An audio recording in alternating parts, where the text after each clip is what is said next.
Greetings, everyone. So, we're at that time of the year again. We're approaching, well, the day, Lawnmas Day, where a group of us internet weirdos get together and celebrate the fucking birthday of a sex offender. Work that one out.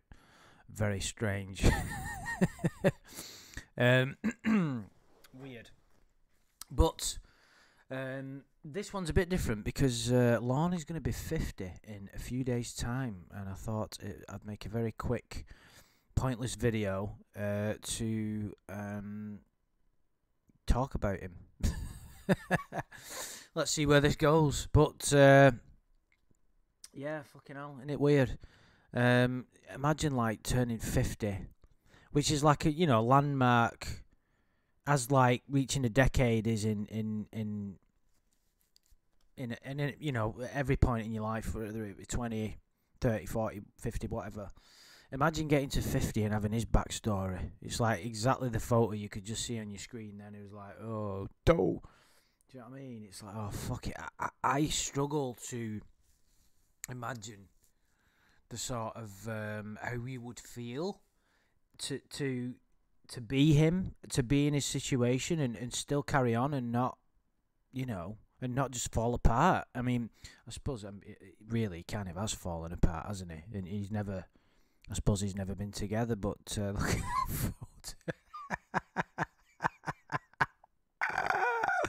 oh my god.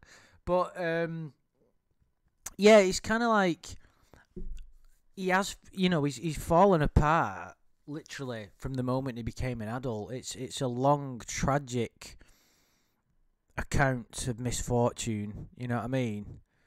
A tale of woe. It's like the dude has made every mistake you can imagine. And I think when you try and think about, what would I do? It's kind of a pointless endeavour, really, because you would never be in that situation. It's kind of Lorne Armstrong syndrome. Everybody's unique life situation is unique to them. It's unique to their personality and circumstances and all that. I mean, look at my crazy existence. I've kind of made a bit of a hobby of this YouTube thing, and I've travelled just over a year ago. I travelled to the fucking other side of the world to watch this guy in court over a nothing offence, over just a, it's like some people would quite rightly think I was insane. But still, I've enjoyed it.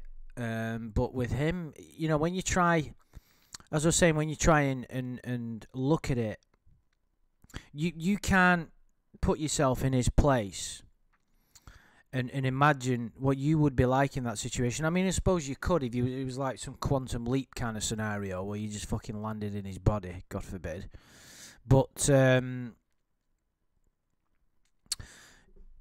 suppose he can't, maybe it's like a self-defense mechanism. He can't look at it how we do, because if he did, he probably wouldn't be able to handle it. I think all this aversion of responsibility, it's a defense mechanism that he unconsciously develops to cope with life, which is what a lot of people do. It basically means the ego is in charge, and the ego is like an entity within itself, and it has to maintain control in a way, and authority over, dominion is probably a better word. It has to maintain dominion over one's existence, and that's what he's done.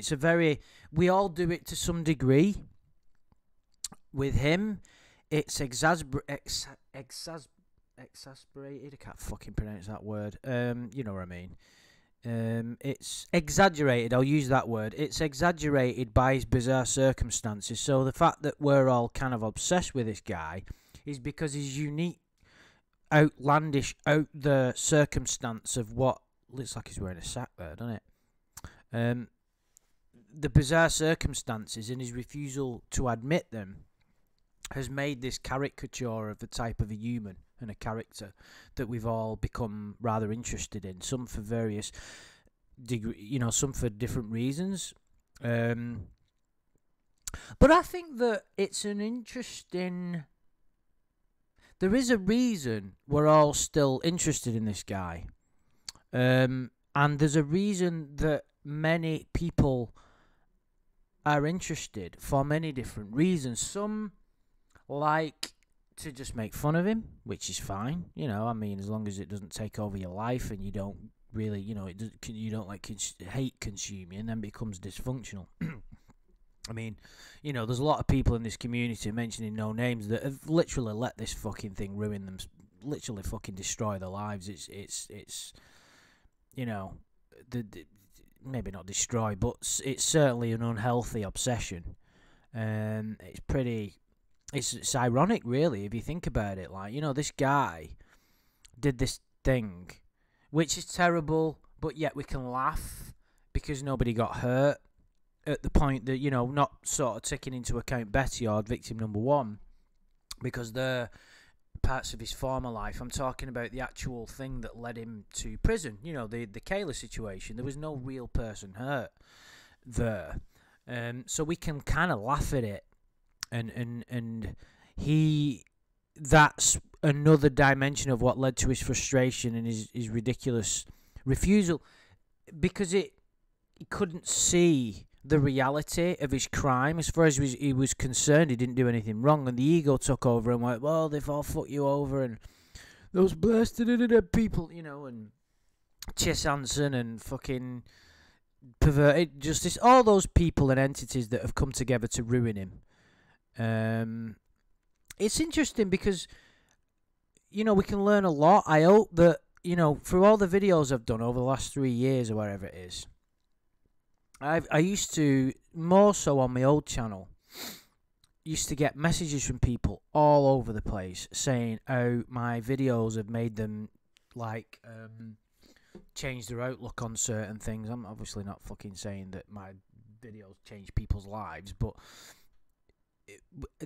I approached it, and still try to, from a bit of a different angle than some, with regard to not just making videos just hate on them, which, I'm not saying there's anything wrong with any other videos. I'm just concentrating what I've tend to do is trying to dig beneath the surface and look at the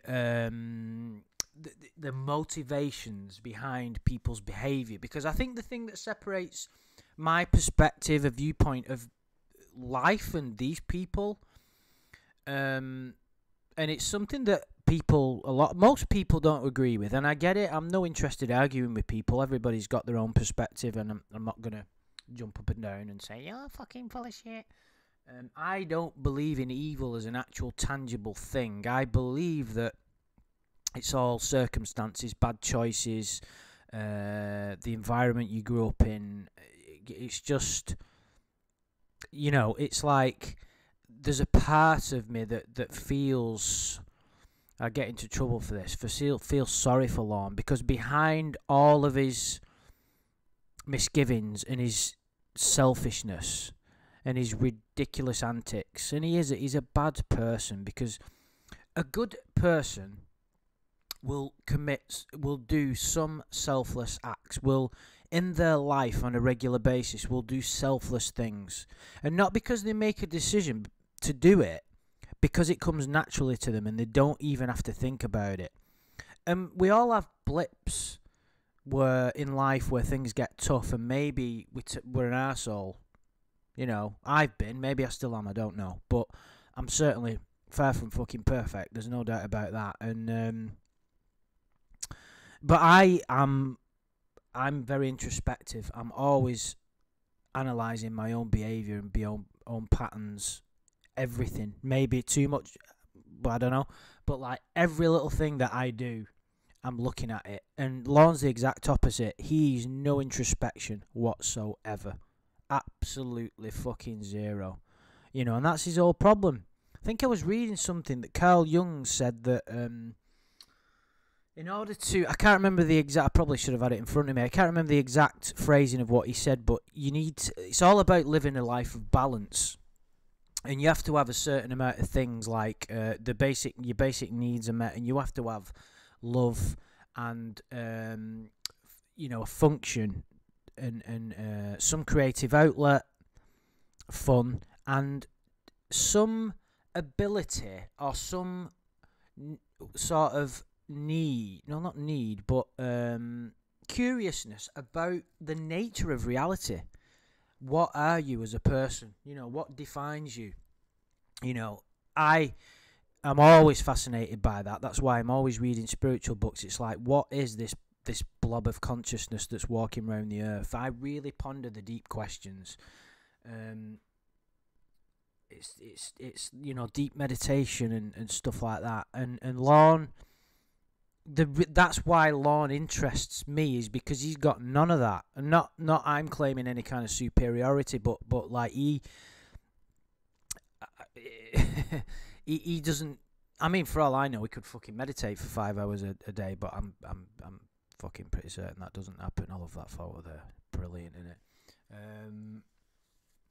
So he interests me because immediately when I saw the very first, well, I can't remember the exact moment when I saw Dateline for the first time, but when I first started getting interested in Lorne as a To Catch a Predator kind of, I was gonna say victim then, but you know what I mean, someone who'd been caught on the show. It was like, I was like, how the fuck is this guy saying all these things about loving this girl, and then gets busted? It was such a tragic, but yet funny. It seemed to have. I was like, how could you not be fascinated by this?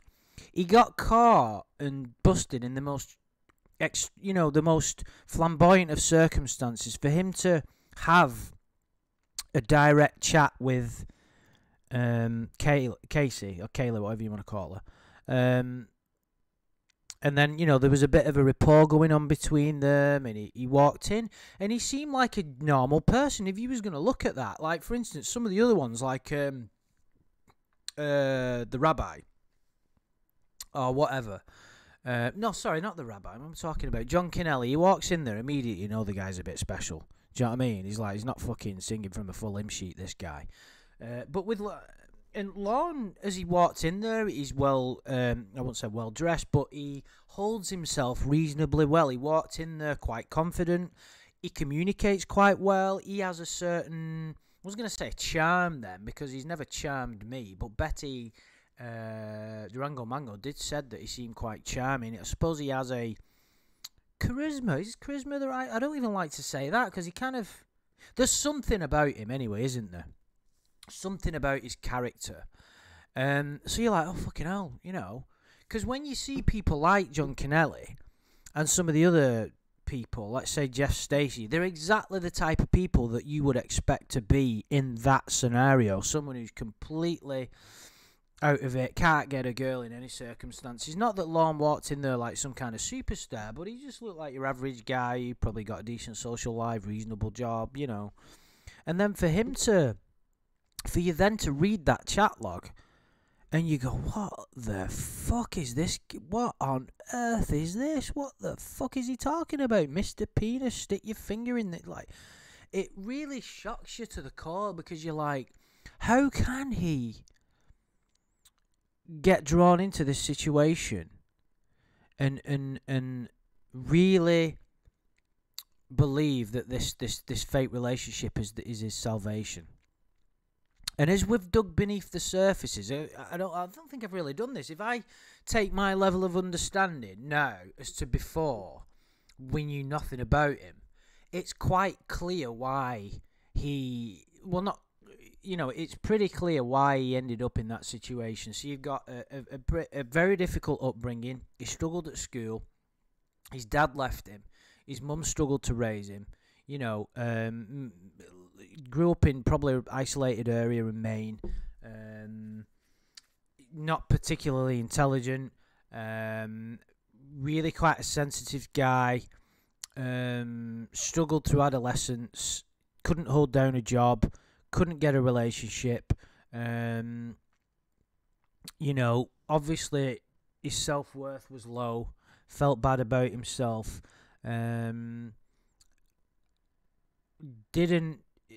Started making all the wrong choices and you know, had a few failures with his business, and things just went bad, worse and worse. He's probably got some kind of mental issue that we've not quite figured out yet. he started to alcohol started to consume his life. Um, there's this deep craving and longing for this romantic relationship. It comes out in the chat so often that he just never could get. A sense of belonging.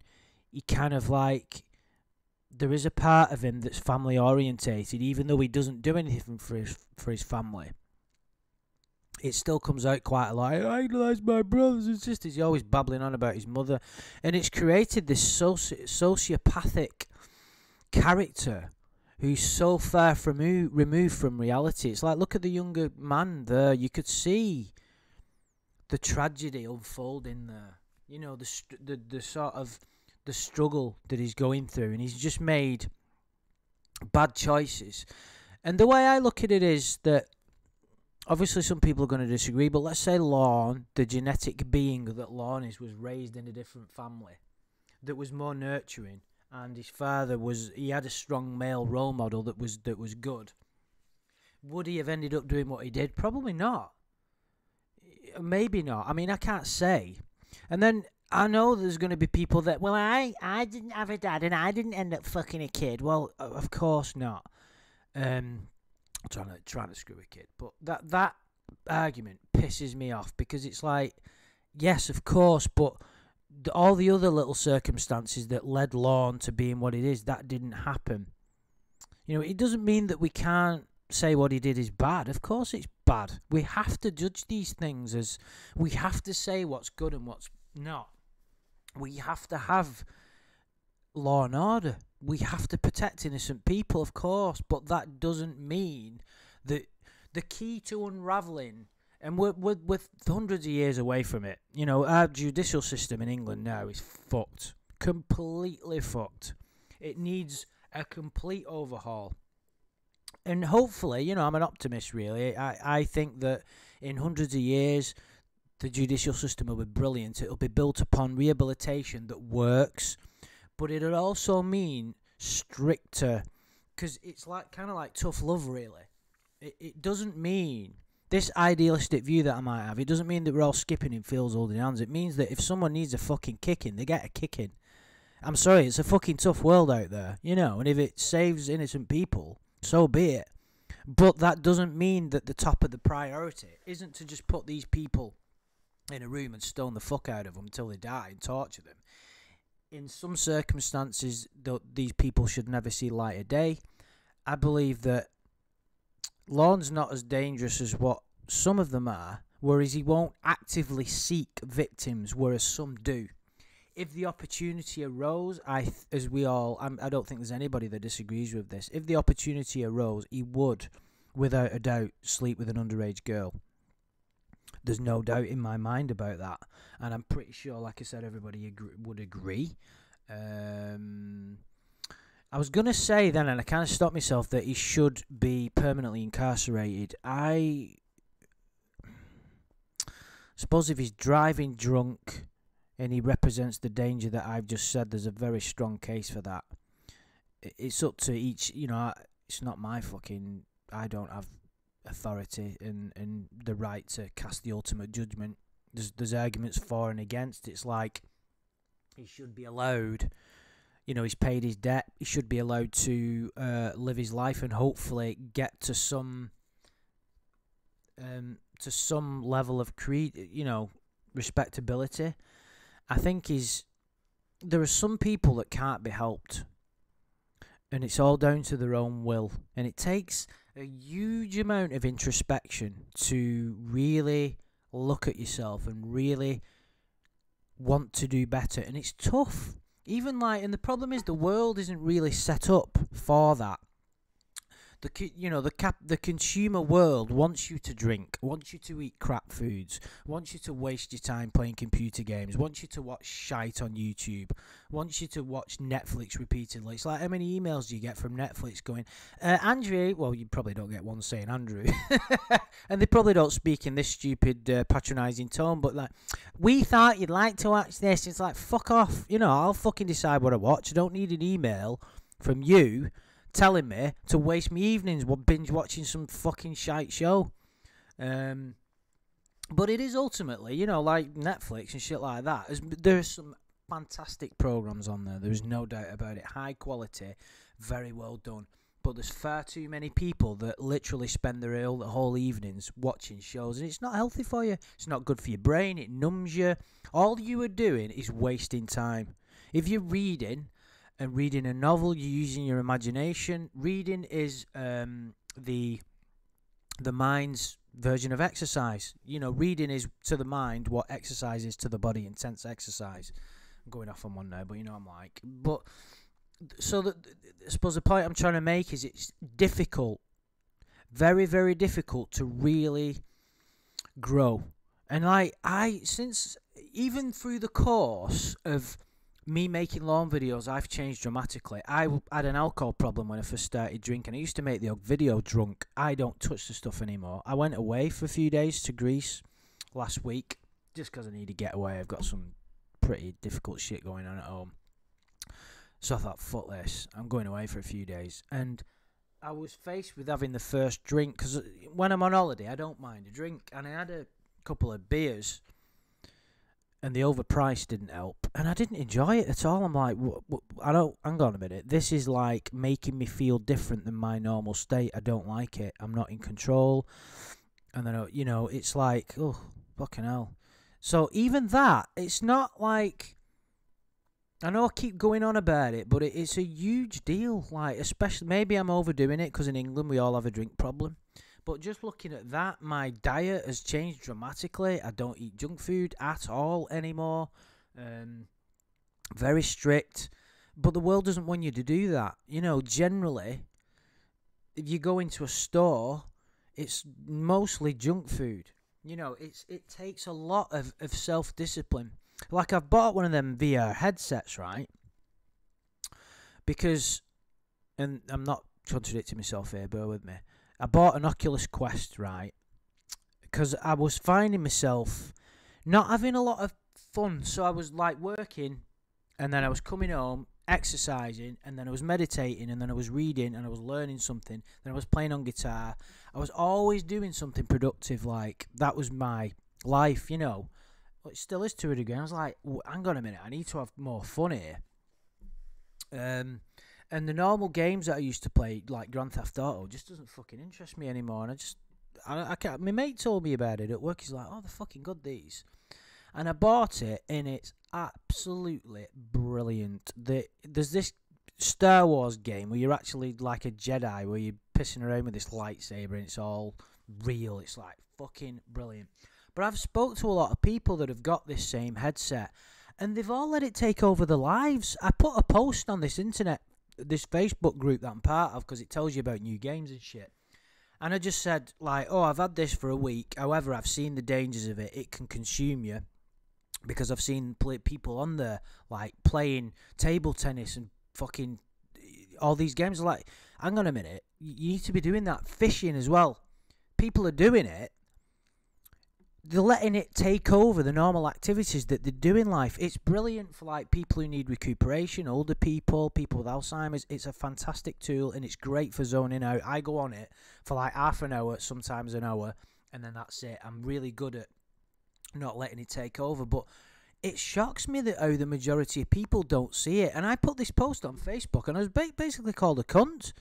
And I didn't word it like, well, I don't think I did. I mean, it's possible I might have come across a bit patronising, but I just said, listen, it's the best thing I've ever bought.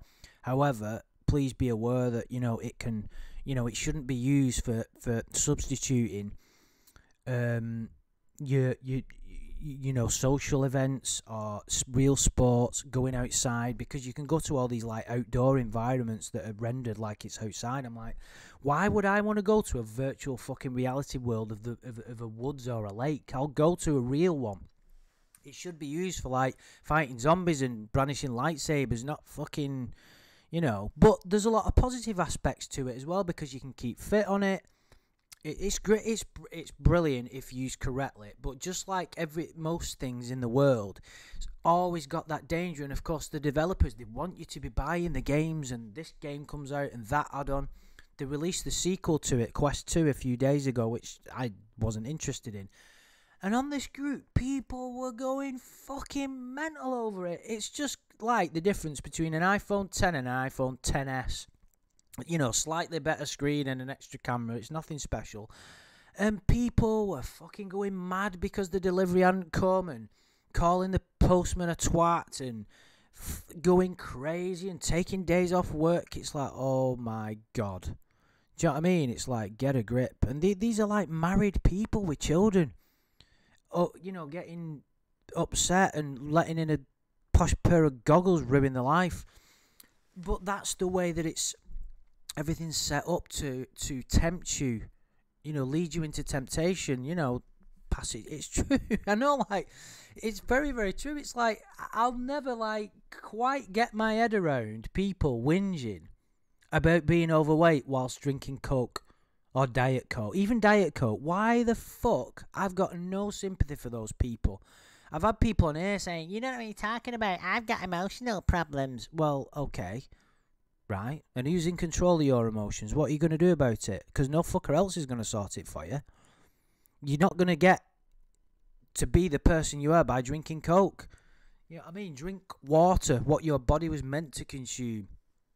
You know, fine. If you want to live your life that way, and drink Coca-Cola and eat pizzas, not a problem. You are perfectly, that is your choice, but do not fucking complain about being unhealthy, ever. Do you know what I mean? And that's kind of, but you couldn't say that to somebody because you would immediately, their ego would try and shoot you down immediately, because deep down they're insecure and they'd be like, the ego's at risk of dying, you see. And with Lorne, it's the same with him. When you threaten his position of being wronged, you know what I mean? The most fascinating, one of the most fascinating kind of, because what used to happen with Lorne, every so often he'd surprise me, which you would think would be impossible after everything he's been through. But there was the bit where Tiffany was talking to him. I think it was called, is it the I'm a Predator one? Or is it the paedophile call where she calls him pedophile? I can't remember, but she lays it out to him brilliantly, where she just goes, this is what you've done. And she wasn't angry, she wasn't shouting at him, calling him a complete twat. She just laid it on him and said, this is what you've done, this is why you behaved, you're a child predator. And I actually thought, oh my God. And he was kind of going, yeah, you're right. Well, not you're right, but, you know, there was kind of an acknowledgement that I sensed. And all of a sudden, it was like, it was because I couldn't say no. That was his justification for everything. And it was like, oh my God, dude, you've not learned a fucking thing ever. And he still hasn't.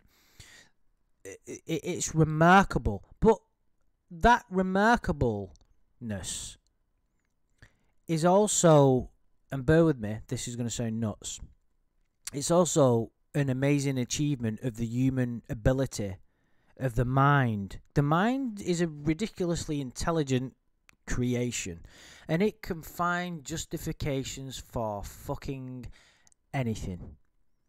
Anything that's why, you know, people who do evil deeds, even though I don't believe evil is a tangible thing, evil things are what you could perceive as evil, depending on how you want to define it, happen.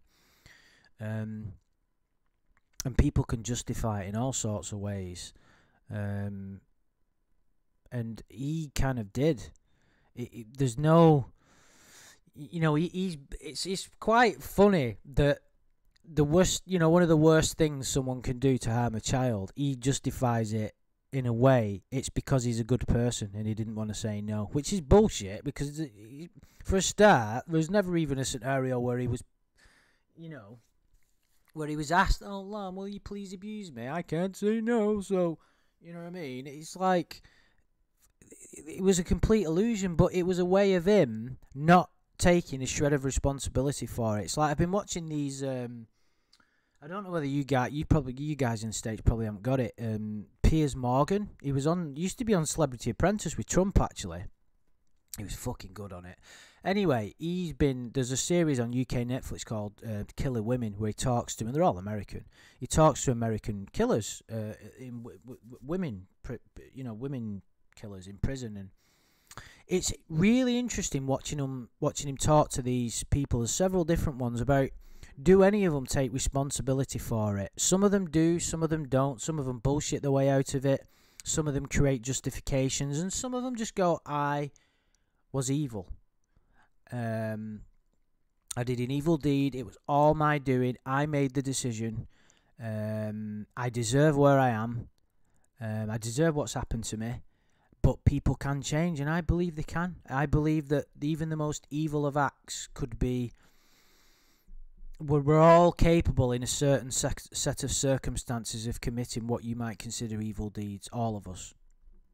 You know, if you was brought up in a dungeon and beaten black and blue from the moment you were born, and abused and deprived of love and deprived of your basic needs, you would be a monster.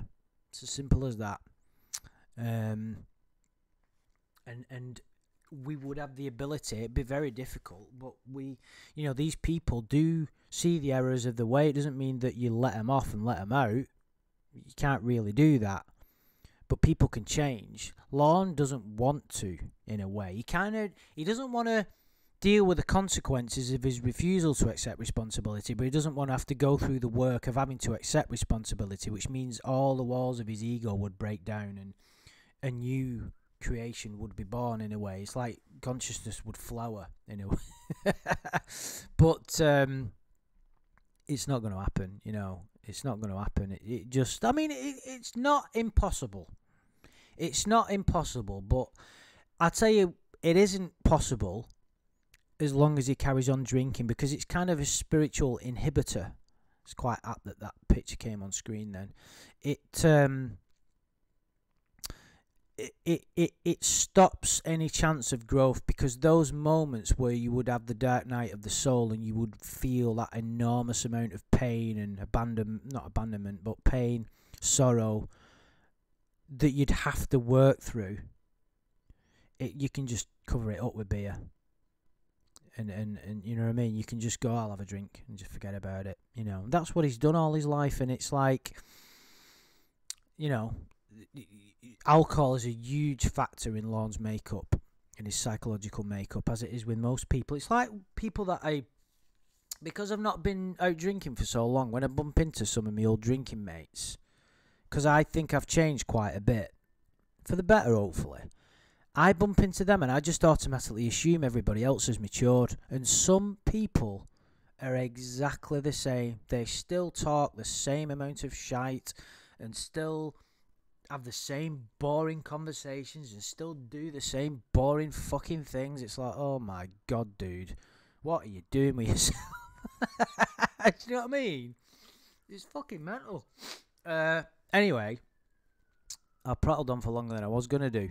I hope you've enjoyed this pointless aversion. There will be a stream on Sunday with Shin and Tiffany, hopefully, and Amanda James, about Lorne's. It's Lorne's Day, innit? We might just prattle on about some of his more amusing moments. And I think Clobbering Time's doing his last Sunday stream, so I'm going to be popping on there for 10 minutes, hopefully.